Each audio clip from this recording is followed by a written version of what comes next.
3? This is an easy one. Nikola Jokić. Jokić. Okay. Think about this, Skip. He was picked 41st. He was. Second round. No other second rounder has won MVP.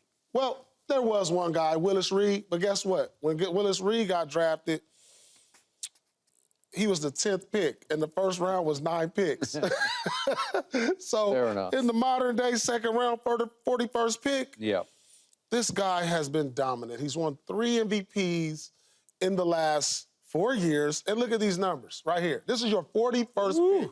Could you imagine this year somebody in the 41st pick getting a player like this? I mean, it's not even close. These numbers scream #1 pick in the draft. Top 2 pick and the top 3 pick in the draft, and you get them at 41, and you change your entire fortune of your franchise. It's not even close. And I know you guys are going to maybe say Kobe, Jordan, or whoever, LeBron, whatever y'all going to say, but the 41st pick, and you getting first pick production, and you got a championship out of it. It's not close, guys. And I'll throw this in. They had Nurkic, who was pretty good. Yeah, and at the time, they was like trying to decide who they're going to keep. They were. And he's going to be in the conversation when it's all said and done. It's one of the best big men ever. He's already in the conversation. Yeah. I mean, you can argue, was he more dominant than Shaq? There's been, like, conversations about this. Like, I mean... Not for me. Not over here. Yeah, not from over here either. Not for me. The conversation has been brought up. By who? It's just, I mean... Key, you average 27, 14 rebounds, 8 assists. Ain't nobody on this God-given earth that's an NBA executive gonna take him over the Diesel. No, not at all. So why would we even have that conversation? Well, I mean, I'm just saying he's in the conversation. He's gonna be arguably one of the best centers we've ever seen. That may be true based on the center game is weak. At the 41st pick. Think about the guys. Think about this, kid. The guys who we talk about, the best big men all time, Russell, Kareem, Shaq, these is all #1 picks. Wilt, these is all #1 picks. But we're putting the guy at the 41st pick. I give you that. In this conversation. No, you putting him in that conversation. No, he's in the conversation. I ain't putting him in the conversation with them dudes. 3 MVPs already. I don't give a damn about no 3 MVPs. He ain't in no conversation with them dudes you just named. He's in the conversation. How, Paul? He can't play with them. He couldn't play with them dudes. Are you kidding me? Man, he couldn't play with them dudes. He can't play. Man, you know what Shaq could do to him? You played with Shaq, but you played with Shaq. I mean, I ain't saying Shaq was dominant. I get it. Okay. I'm saying this guy what would the Dream do to him? That's all I'm saying. He's in the conversation with the Dream. I give you this. He can flat pass the basketball better than all those other guys. That's what gets him in the conversation. He can do those things. And he can score just as good as all of them. He can score. Yeah, because he shoots the 3. Exactly. Okay. So he's in the conversation. 41st pick doing these things, you change the fortune of your franchise. You guys are going to be saying some people that you expected to be that. Well, for me, it's Kobe. Because I didn't expect a kid out of high school at 18 years old, when kids wasn't coming out of high school at that point in time, as the 13th pick. To go they just on. Started coming out of high school. That's what I'm saying. That coming out of high school, you didn't expect that, right? You had Jermaine O'Neal, you had KG, you had Al Harrington. These are just names at the top of my head. You had Kobe in that time span. Yeah. To go on and have a celebrated career as the 13th overall pick, you didn't see it. I saw him in high school. I mean, obviously, but I'm like, there's no way. We saw him early on in his career airballing, even though he was taking the shots. It's like, come on, man, what did we just do? But then all of a sudden, the light switch turned on, and the relentless effort at who he was and how he was going to do things. And it's not because I'm a Laker fan, but when I'm seeing it up close in person, and then I look at his accolades and the things that he accomplished, you know what I'm saying, on and off the court. Think about it. Jerry West had Vlade and said, you know what? I want the high school kid. I want the high school kid. Shh, don't say anything. We getting ready to give up our guy for the high school guy. And when you go and you talk about 5 titles, 2 final MVPs, a regular season MVP, all NBA 11 times, 9 defensive first teams, 2 scoring, like it's just, you know, at the 13th spot. We're not talking about the first, the second, or the third. The 13th spot. Yeah. You don't get that from. No. You just don't. You don't get 3 MVPs from the 41st spot. That don't make sense. But at a time that where don't make sense. At a time, though, for me, where you got 2 bigs. You got 2 bigs you know in the who league. else was picked at the 13th spot? Karl Malone. Mm-hmm. Karl Malone, I believe. Good one. Wasn't he the 13th pick? I think he was. Karl Malone was picked at the 13th spot. Yeah, but Karl Malone went to college. He came from high school. But you can't tell me anybody that's been picked at 41, I mean. I get what you're saying, Paul. I'm not saying that he's not deserving of the conversation. Yeah. But when you start putting him with them other dudes, I'm like, if he played against them dudes and he was playing in that era with them, ain't no way in the world he doing this thing. When you do the redraft with Kobe, clearly #1 pick. Yeah. In that draft. I mean, if you're looking at the accolades, because AI was the number 1 guy at that time. But AI would be probably #2. If you redraft that draft now, after the careers. Maybe. Yeah. I mean, it's 100%. I don't hate either of your choices. Oh, God. I can't even argue against either of your choices, though I will throw this out. Manu Ginobili at 57 was a pretty great pick. That's pretty good. Maybe not quite Joker for what he's meant to that franchise, but without Ginobili, they don't win those championships. As much as I love me some Tim Duncan and to a certain extent Tony Parker, Ginobili was the electricity of those teams. Okay.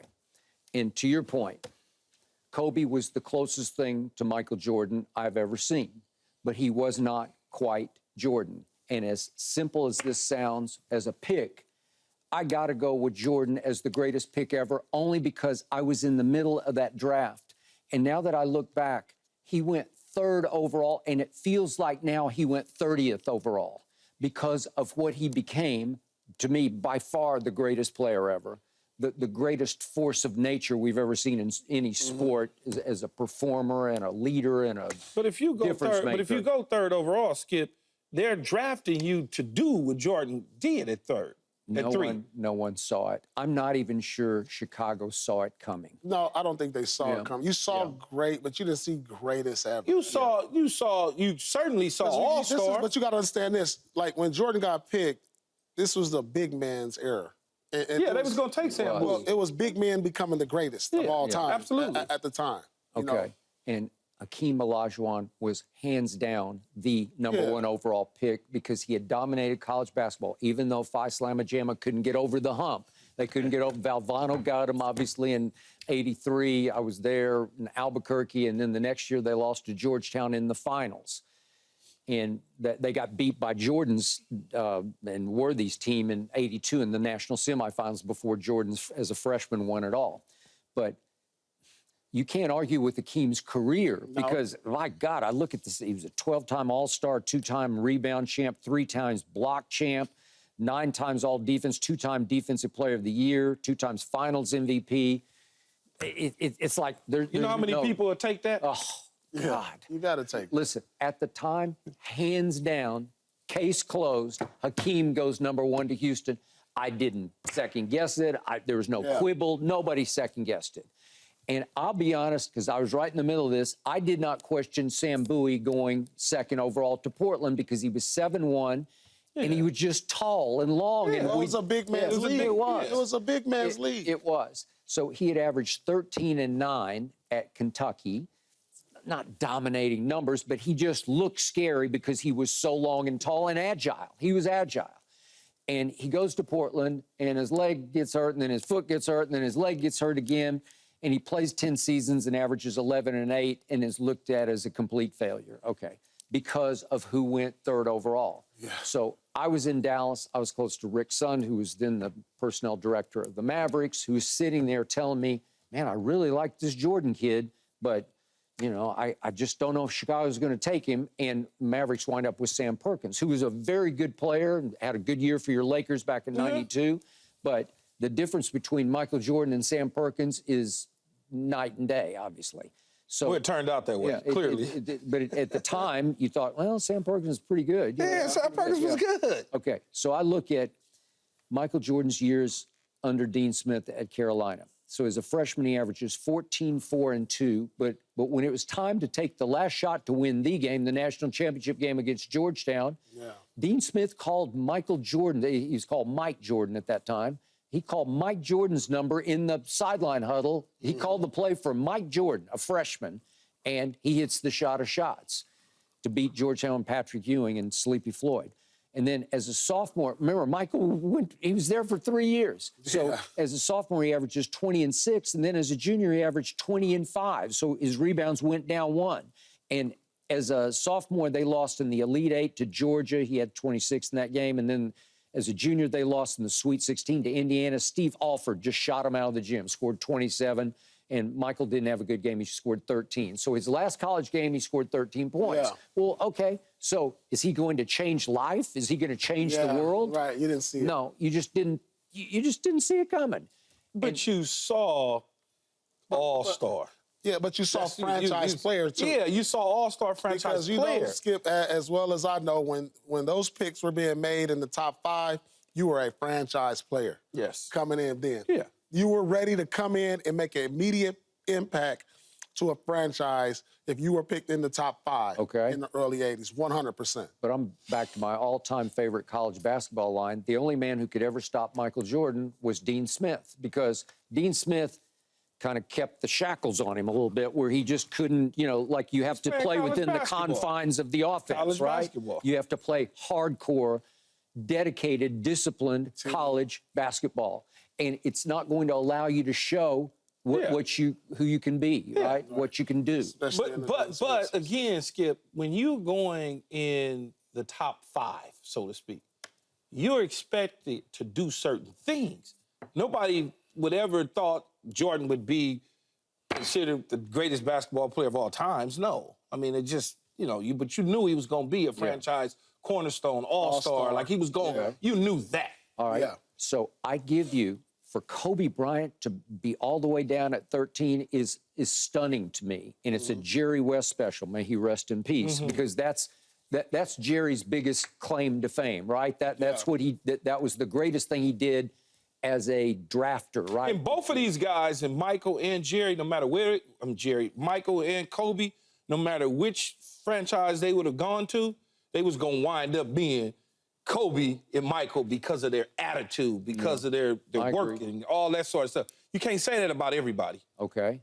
But you can't, in the end, as great as Kobe was, you can't say he's better than Jordan. No, I never said, but it's hard, it's hard, Skip, to be better than the person that was before you and you do the same exact thing. Because all you're doing is you're a duplicate of that.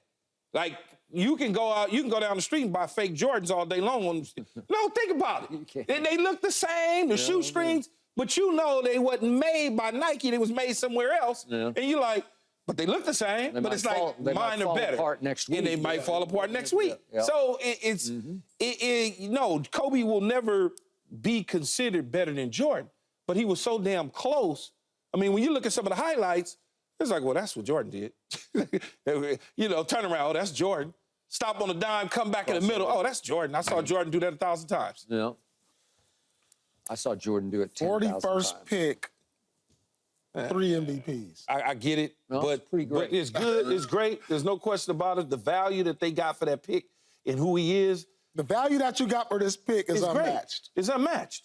The value for the pick is unmatched. I mean, Kobe's is pretty ridiculous. I mean, these are all good. I mean, I can't even argue. But I don't know that he's going to get 5 titles no matter who you pair him with. Yeah. You know, I don't think that that's coming out of Denver. Maybe, maybe not. And when you start talking about some of these bigs, 2 titles or out of the 41st pick, that's equivalent to 5 to 6 titles from your 3rd pick. I don't know if they're going to get 2. I mean, if you get 2 titles with your 41st pick being the guy, think about that. That's equivalent to what these guys did at the 3rd and 13th pick, I would believe. Okay. Is that equivalent to, in football, Tom Brady being drafted in the 6th round? Because there are only 2 rounds to this, right? Right. That's equivalent to that. But Joker won't become the best ever. You know, it's going to be tough for him to pass. You know, these. What did you say about Tom Brady? What point you trying to make, Skip? Like 6th round is equivalent to the NBA 2nd round. If there are only 2 rounds here, that if what do we have? Oh, I see what you're saying. Move Tom up into the 2nd round. Yeah. The equivalent of, would that be? Yes, equivalent of that. Except he's not going to win 7 championships. Yeah. Thanks for watching, Undisputed fans. Do you want more highlights from the show? Make sure to click that subscribe button for all the exclusive content from Undisputed.